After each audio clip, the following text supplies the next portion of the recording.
रतन टाटा जी के जाने का दुख जनता ने जिस लेवल पर व्यक्त किया, ऐसा शोक शायद आखिरी बार डॉक्टर एपीजे अब्दुल कलाम के जाने पर किया था।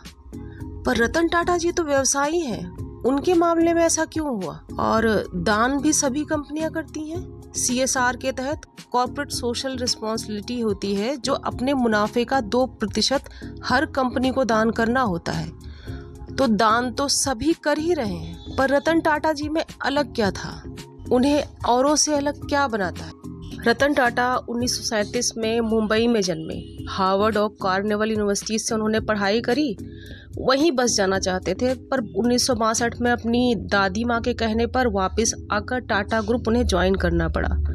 उन्होंने अपने कार्यकाल के दौरान टेटली, जगुआर, लैंड रोवर और कोरस जैसी अंतर्राष्ट्रीय कंपनियों का अधिग्रहण कर टाटा कंपनी को सच में अंतर्राष्ट्रीय कंपनी बना दिया और भारत का मान बढ़ाया।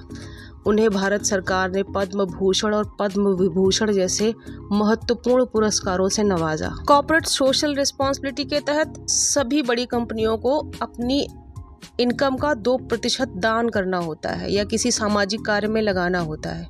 पर रतन टाटा जी कहते थे, अक्सर कंपनियां इसे टैक्स की तरह लेती हैं। टैक्स की तरह न लेकर इसे इंसानी वेलफेयर के लिए अच्छे तरीके से यूज किया जा सकता है, जैसे कि वो कर रहे थे।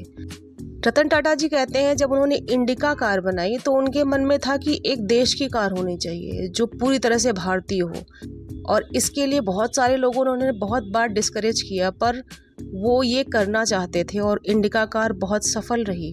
रतन टाटा कहते हैं कि टाटा नैनो का फेलियर इंजीनियर्स का फेलियर कतई नहीं था, ये सेल्स टीम का फेलियर था।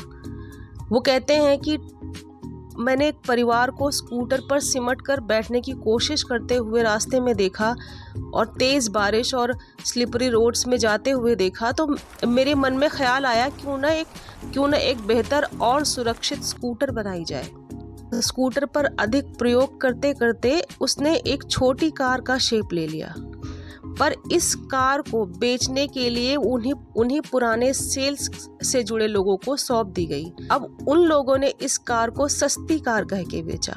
अगर आप एक अच्छी कार अफोर्ड नहीं कर पा रहे हैं तो आप नैनो खरीद लीजिए, जिसने लोगों में एक गलत मैसेज भेजा कि आपकी कैपेसिटी नहीं है, यानी उनके आत्मसम्मान, आत्म अभिमान पर चोट पहुंची, जिससे ये कार नहीं खरीदी गई। अगर इसी कार को एक स्कूटर से अधिक सुरक्षित ऑप्शन के तौर पर मार्केट में पेश किया जाता तो ये सक्सेस होती। रतन टाटा जी कहते हैं कि आतंकवाद जैसे अचानक हुए हमले के लिए दुनिया का कोई इंस्टीट्यूशन कभी तैयार हो ही नहीं सकता। हम भी तैयार नहीं थे। 26/11 का जो हमला हुआ उसमें कई एम्प्लॉयज ने जान गंवाई, कई ने तो अपने परिवारों को खोकर भी गेस्ट की जान बचाई। ऐसा क्या था उस इंस्टीट्यूशन में जो लोगों को जान गंवाकर भी लोगों की जान बचाने के लिए प्रेरित कर रहा था? वो थी उस इंस्टीट्यूशन की आत्मा, उसकी स्पिरिट। जब आप उसे लोगों को ओन करने देते हैं, उसका मालिक बनाते हैं, वो उनका अपना है ये एहसास करवाते हैं, तो वो जान पर खेल कर उसके लिए काम करते हैं। उन्होंने अपने एम्प्लॉयज़ के फिजिकल, फाइनेंशियल सभी चीज़ों का ध्यान तो रखा भी, साथ ही साथ इमोशनल हीलिंग भी करवाई। ना कि सिर्फ अपने एम्प्लॉयज़ की मदद की, बाकी हज़ारों ऐसे लोगों की मदद की हमले में प्रभावित हुए थे। वो कहते हैं कि मैंने जमशेदपुर में 4 दिन का हिंदू मुस्लिम दंगा देखा था। कम्युनिटीज़ कैसे किसी खतरनाक स्टेटमेंट पर रिएक्ट करती हैं, मैंने ये भी देखा था। तो मुझे ये सीख मिली हुई थी। मैं बिल्कुल कुछ भी एक्स्ट्रा बोलना या रिएक्ट करना कभी नहीं चाहता था। उनकी बात की गरिमा से देश कई चीज़ों से बच सका।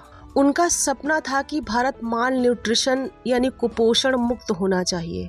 इसके लिए वो अपनी टाटा फाउंडेशन को इस बात पर जोर देते थे कि कुपोषण को भारत से हटाने के लिए टेक्नोलॉजी का कैसे यूज़ किया जाए और कैसे भारत के गरीब लोगों को उनकी मान्यताओं के साथ मिलकर काम किया जाए, ताकि आसानी से भारत को कुपोषण मुक्त किया जा सके, एक मजबूत और बेहतर भारत का निर्माण किया जा सके।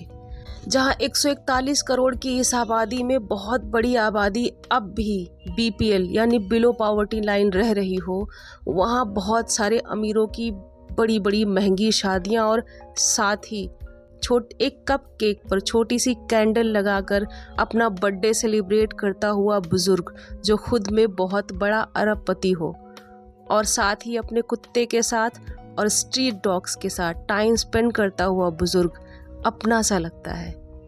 शायद इसीलिए वो लोगों के लिए इतने खास बन गए। अलविदा रतन टाटा।